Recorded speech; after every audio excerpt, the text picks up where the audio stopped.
የአምልኮት ቀን አይመስልም። የጭፈራ ቀን፣ የባህል ቀን ነው የሚመስለው። በጎንደር ተብሏል አይደል? አሁን ጥምቀትን በጎንደር ተብሎ ግን የጥምቀት ምንድን ነው ያለ? ጭፈራ፣ ዓለም ማቅለጥ። በዓሉ የዝሙት ቀን አይደለም። በዓሉ የትህትና እንጂ የመዝቀጥ ቀን አይደለም። ታችን በመድኃኒታችን በኢየሱስ ክርስቶስ በእርሱ ጥምቀት እኛ የልጅነት ክብር አግኝተናል። ይህንም ክብር ለማስታወስም እንድታቁም ለማድረግ ነው ዛሬ እዚህ የመጣ ነው። እልል በሉ፣ እልል ብላችሁ ጻፉ፣ እልል ብላችሁ ጻፉ። ያሩሲን ልነግራችሁ ነው። እልል በሉ፣ ጻፍ፣ እልል ብለህ ባረከ ቆረሰ። ስለናንተ የሚሰጠው ስጋዬ ይህ ነው። ይህን ለመጣ ከሰሞኑ እንግዲህ የጥምቀት በዓል ጋር ተያይዞ በጣም ብዙ ልቅ የሆኑ ነገር እና ደስ የማይሉ ነገሮች እየተሰሙ ይገኛሉ። ከዚህ ሀሳብ ጋር ተያይዞም ብዙ መምህራን ሀሳባቸውንና ቁጣቸውን እየገለጹ ይገኛሉ ማለት ነው። እንግዲህ የጥምቀት በዓልን ምክንያት በማድረግ በጣም ብዙ ሰው ከጥምቀት በዓሉና ከመንፈስ ቅዱስ በዓልነቱ ውጭ አድርገው ወደ ስጋዊ በዓል እያደረጉት ስለሚገኙ ጉዳይ የተለያየ ሀሳቦችን መምህራን ሰጥተዋል። እስኪ እኒህ መምህራን አድምጠን እንመለስ።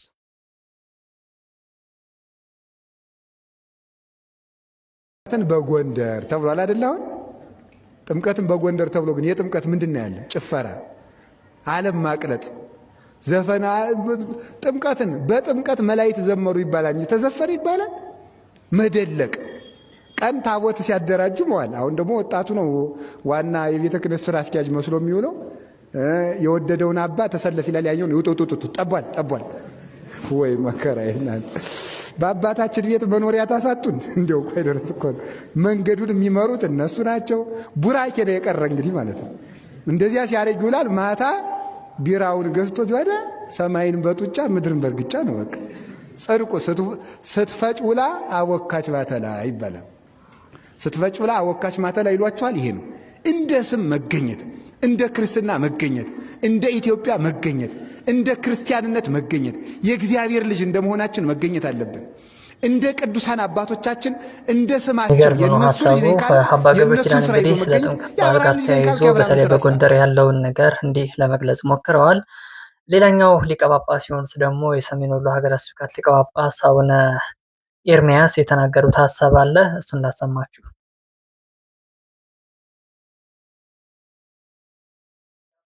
የአምልኮት ቀን አይመስልም። የጭፈራ ቀን፣ የባህል ቀን ነው የሚመስለው። ሰው በተመስጦ የሚዘምርበት ቀን ነው፣ ግን በስካር የምንዘልበት ቀን ነው ጥምቀት ማለት። እንደገና የአምልኮት ቀን አይመስልም። የጭፈራ ቀን፣ የባህል አቡነ ኤርሚያስ እንግዲህ ይህንን ብለዋል። የጥምቀት በዓል ጋር ተያይዞ በጣም ብዙ ወጣቶች ጥምቀት በዓሉ ጋር ከማክበር ይልቅ ወይም ደግሞ የታቦተ ሕጉን አጅበው እየዘመሩ ከመዋል ይልቅ እየጨፈሩ የሚውሉበት አጋጣሚ ስላለ ይህን ብለዋል ማለት ነው። ከአበባ በኩል ደግሞ ዲያቆን ዘማርያም እዚህ ሀሳብ ላይ በጣም ትችትን ሲያቀርብ ነበረ። እስኪ እንስማው።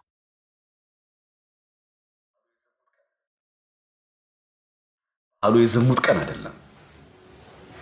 በዓሉ የትህትና እንጂ የመዝቀጥ ቀን አይደለም። በዓሉ የፍቅር በዓል እንጂ የጥላቻ ቀን አይደለም። በዓሉ ጌታችን ኢየሱስ ክርስቶስ ዮሐንስን አጥምቀኝ ሲለው አላጠምቅህም ሲለው እንኳን ጽድቅ እንሳ ነው ያለው። በዓሉ የጽድቅ ነው። በዓሉ የዝሙትና የመዳራት የኃጢአት አይደለም። በዓሉ የጽድቅ ነው። ዲያቆን ዘማርያም እንግዲህ ከጥምቀት በዓሉ ጋር ተያይዞ የተናገረውን ሀሳብ ነው። እንደ አጠቃላይ ይህ ሀሳብ መምህራኖቹ የተናገሩት ሀሳብ በጣም የሚገርም ሀሳቦች ነው። አሁን ላይ እየተለመደ ያለው ከወዲህ ወደ ጎንደር ከአዲስ አበባ እንዲሁም የተለያዩ ቦታዎች የጥምቀት በዓልን አከባበር ጋር ተያይዞ መንፈሳዊ ይዘቱ እየለቀቀ ይገኛል። በአንድ በኩል ዝማሬ፣ በአንድ በኩል ጭፈራ እየሆነብን ስለሚገኝ እባካችሁን እዚህ ላይ የምታደርጉ የአካባቢ አስተባባሪዎች እንዲሁም የአካባቢ ሽማግሌዎች እባካችሁን እንላለን። ከባህልና ከትውፊታዊ ነገሮች ጋር ተያይዞ የሚያነሱት ነገር ስላለ ለዚህ ደግሞ የተወሰነ እንደ ሀሳብ ማንሳት የምፈልገው ነገር ጥምቀት ሌላ፣ ባህልና ጭፈራ ሌላ ነው። መንፈስ ቅዱስን ወይም ደግሞ የእግዚአብሔርን በዓል ለእግዚአብሔር ሰጥተን ታቦታተ ሕጉን አጅበን እግዚአብሔር አመስግነን ተባርከንበት የምንውልበት በዓልና ቀን ነው።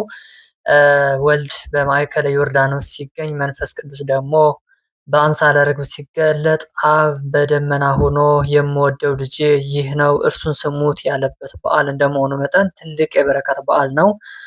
ወሰጠጠ መጽሐፈ ዳሆሙ ለአዳም ወለሔዋን አዳምና የሔዋን የኃጢአት ደብዳቤያቸውን ቀደደ ተብሎ የተነገረበት ቀን እንደመሆኑ መጠን እባካችሁን ከዚህ አደብ እንድትገዙልን እንላለን። እዚህ ወደ አዲስ አበባ በኩል እንግዲህ የአልባሳት ነገር በጣም አነጋጋሪና አጨቃጫቂ እየሆነ ይገኛል። በጣም አሁን ላይ የዲያቆናት ሊቀ ዲያቆናት እየለበሱት ያለው የአልባሳት ነገር ከቤተክርስቲያን ስርዓትና ከቤተክርስቲያን አስተምህሮ ውጭ እየሆነ ነው የሚሉ ብዙ ሀሳቦች አሉ። እንግዲህ አንድ ቪዲዮ ላሳያችሁና ከዚህ ቪዲዮ ውስጥ አንዱ ዲያቆን የለበሰው ልብስ ትንሽ ብዙ አግራሞት እያጨረ ነበረ። እስኪ እሱን እንየው።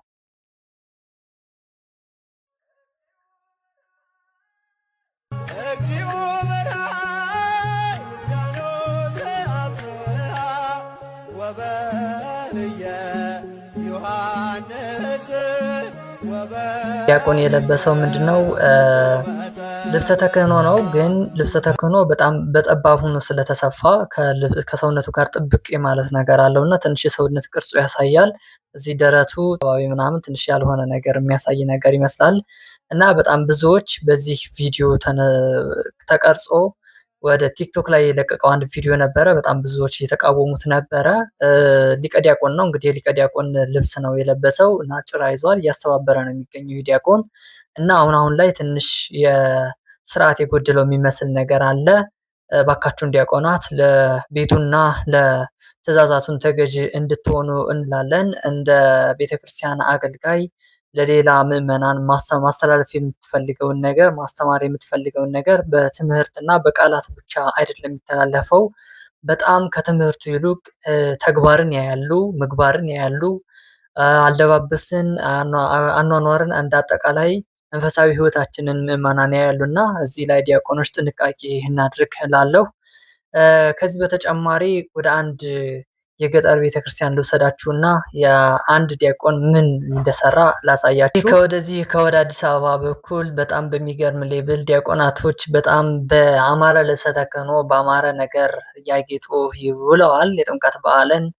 አንድ ጀግና ወንድማችን ደግሞ እንዴት ዲያቆን ሆኖ እንደ ሌሎቹ አዲስ አበባ ላይ እንደ ሌሎቹ የታላላቅ አብያተ ክርስቲያናት ማክበር ሲችል ገጠር ላይ እንዴት እንዳከበረው እናሳያችሁ።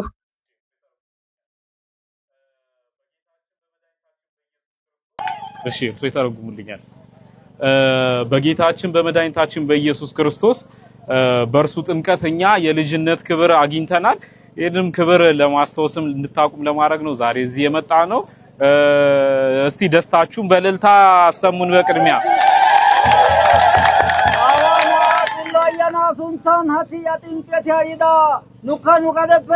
እና አሁን እዚህ አስራታችሁን ስትሰጡ አይቻለሁ።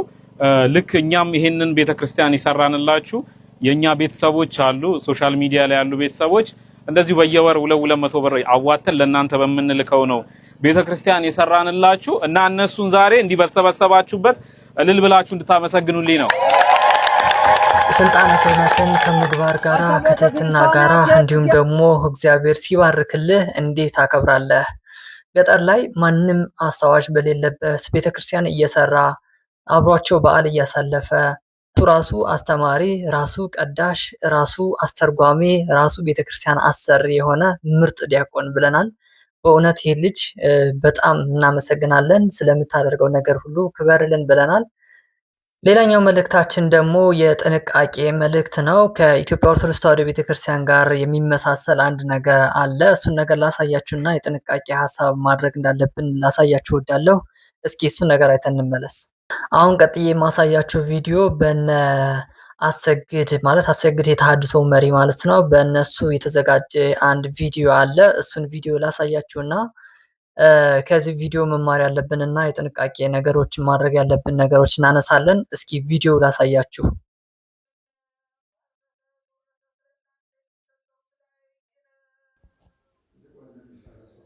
ሰገነ ባረከ ቆረሰ ስለናንተ የሚሰጠው ስጋዬ ይህ ነው፣ ይህን ለመታሰቢያ አድርጉት አለ። እንዲሁም ጽዋውን አንስቶ ይህ ጽዋ ስለናንተ በሚፈሰው ደሜ የሚሆን አዲስ ኪዳን ነው ብሎ ሰጣቸው። አቤቱ ክርስቶስ ሆይ ሞትህን እንናገራለን፣ ቅድስት ትንሣኤህንም እንሰብካለን። ዕርገትህንና ዳግም መምጣትህንም እናምናለን፣ እናመሰግንህም አለን። የዓለም መድኃኒት የሆንክ ጌታችን ኢየሱስ ክርስቶስ ሆይ አንተን ብቻ እያመሰገንን ሞትን የሚያስታውስ ይህንን ኅብስትና ይህንን ጽዋ በአንድነት እንካፈላለን። በፊትህ ቆመን አንተን እናመሰግን ዘንድ ፈቅደልናልና አቤቱ እናመሰግንሃለን። የአንተን ስም ሰምቶ ሞት ይደንግጥ፣ ቀላያት ይንቀጥቀጡ፣ ጠላት ይረገጥ፣ የጥፋት መንፈስ ይንቀጥቀጥ፣ ዲያብሎስ ይወገድ፣ አለማመን ይራቅ፣ ቁጣ ጸጥ ይበል፣ ቅናት ስፍራ አያግኝ። ኃጢአትን የሚያደርግ እርሱ በደምህ ኃይል ከኃጢአት ኃይል ነፃ ይውጣ።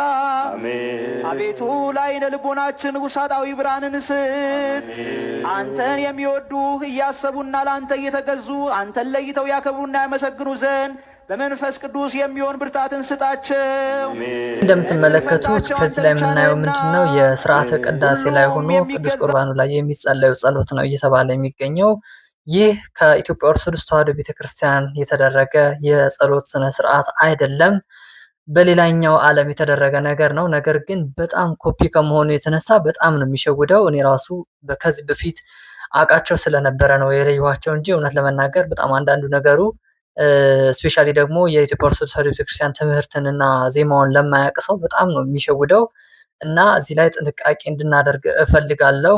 የልብሰ ተክህኖው የዜማው የስርዓቱ ነገር መወሰዱ ራሱ ሲኖዶስ ራሱ ጠቅላይ ቤተ ክህነት የሚጨነቅበት ይሆናል። እኛ ግን እንደ ምዕመን መጠንቀቅ ያለብን ይህን ሀሳብ ወደ ራሳችን እንዳናስገባ ወይም ደግሞ ሰዎች እንዳይሳሳቱ በበኩላችን አስተዋጽኦ ለማድረግ ያክል አቀረብንላችሁ። የምትለዩበት መንገድ ግልጽ ነው የሚያቀርቡት። ይህ እንግዲህ እኛ በቤተ መቅደስ የምናደርገው እነሱ ደግሞ በግልጽ በአዳራሽ ነው የሚያደርጉት እና እንዳያችሁት ጽዋ አለ፣ ጧፍ አለ፣ ልብሰ ተክህኖ አለ፣ ጻሕል አለ። እያንዳንዱ ነገር ከኢትዮጵያ ኦርቶዶክስ ተዋሕዶ ቤተክርስቲያን ጋር ተመሳሳይ ነው። ለየት የሚያስችላችሁ አንድ ነገር ቃለ ዓዋዲ የሚል ሚዲያ ላይ ነው የሚተላለፈው። እንግዲህ የዩቲዩብ ቻናልም አለው።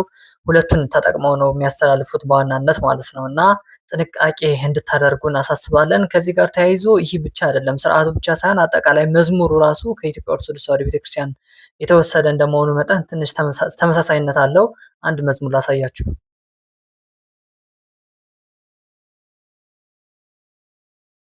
ቀራንዮ ሆነ ባይህ አሻግሬ ከጢዳል ተነቅሎ ተከተለህ እግሬ። ሰገነት አይደለም የልቤ ናፍቆቱ እንደ ምድረ በዳ አንተነ ጥማቱ። ታሪኬን ቀያሪ ውበት ማንነቴ የጠራኸኝ ጌታ አንተ ነህ ረፍቴ። ታሪኬን ቀያሪ ውበት ማንነቴ የጠራኸኝ ጌታ አንተ ነህ ረፍቴ። እምባን አልሰፍርም በመዳፌ የክብር አጠቃላይ መዝሙራቸው ሁሉ ከቤተ ክርስቲያን ስርዓት ጋር ስለሚመሳሰል ጥንቃቄ እንድናደርግ ያክል አቀረብኩላችሁ።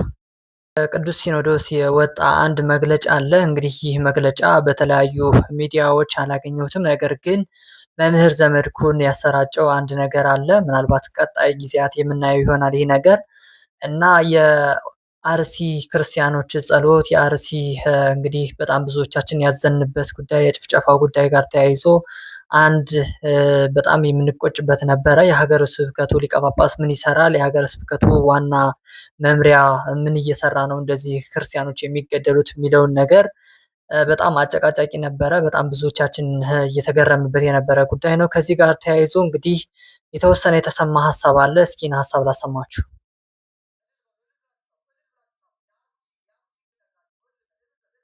እልል በሉ፣ እልል ብላችሁ ጻፉ፣ እልል ብላችሁ ጻፉ። የአሩሲን ልነግራችሁ ነው።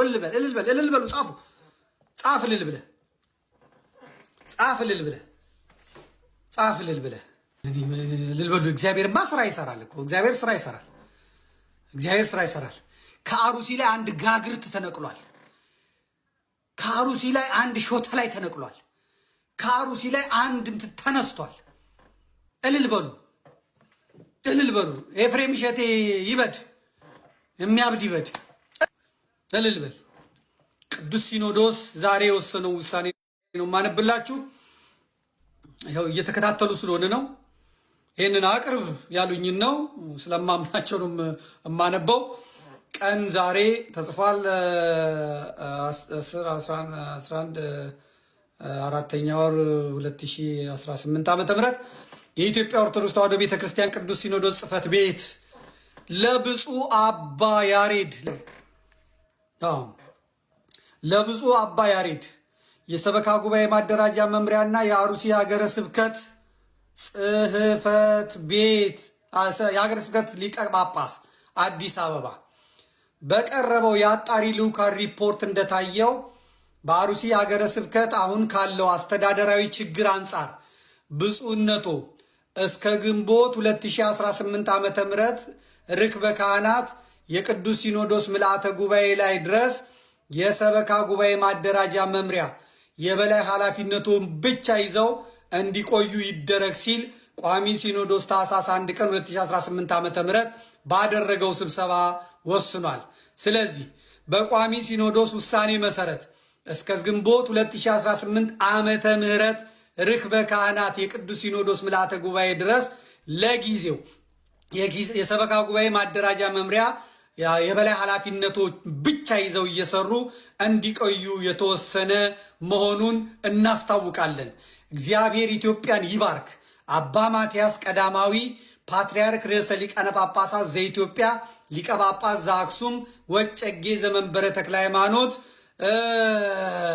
ግልባጭ ለብፁዕ ቅዱስ ፓትርያርክ ጽሕፈት ቤት፣ ለመንበረ ፓትርያርክ ጠቅላይ ጽሕፈት ቤት፣ ቤተ ክህነት ጽሕፈት ቤት አዲስ አበባ፣ ለአሩሲ ሀገረ ስብከት ጽሕፈት ቤት። እንግዲህ እንደሰማችሁት ዘመድኩን ነው ይህን ነገር እያነሳው የሚገኘው። ብፁዕ አቡነ ያሬድ የአርሲና አካባቢው ሀገረ ስብከት ዋና ነበሩ።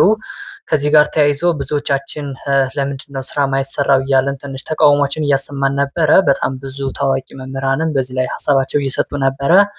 ምንም እንኳን ክርስቲያኖቹ የሞቱትን ባንታደጋቸው የተጎዱትን ባንታደጋቸው ቆይቶ ቢሆንም የቅዱስ ሲኖዶስ ውሳኔ የሚደርሰው ያው ሀሳቡን መቀበላቸው በራሱ ትልቅ ነገር ነው። ትንሽ ለውጥ ይመጣል ብለን እናስባለን። እንግዲህ እንደ አዲስ የተወሰነ ሀሳቦችን እናያለን ብለን እናስባለን። ለዛሬው እንግዲህ ሰብሰብ አድርገን ይዘንላቸው የነበሩ ሀሳቦች እነዚህን ይመስላሉ። አስተማሪና አዝናኝ የሆኑ ነገሮች ናቸው። በዋናነት ግን ይህ የዩቲዩብ ቻናል ሐዲስ እንደመሆኑ መጠን እንድታግዙን እናስባለን። እንዲሁም ደግሞ ሀሳብና አስተያየታችሁ በኮሜንት ማሳረፍ ትችላላችሁ። ጥያቄም ካላችሁ አጠቃላይ መስተካከል ያለበት ነገር ካለም እናስተካከላለን። በኮሜንት ማሳረፍ ትችላላችሁ። ወስብሐት ለእግዚአብሔር። ይቆያል።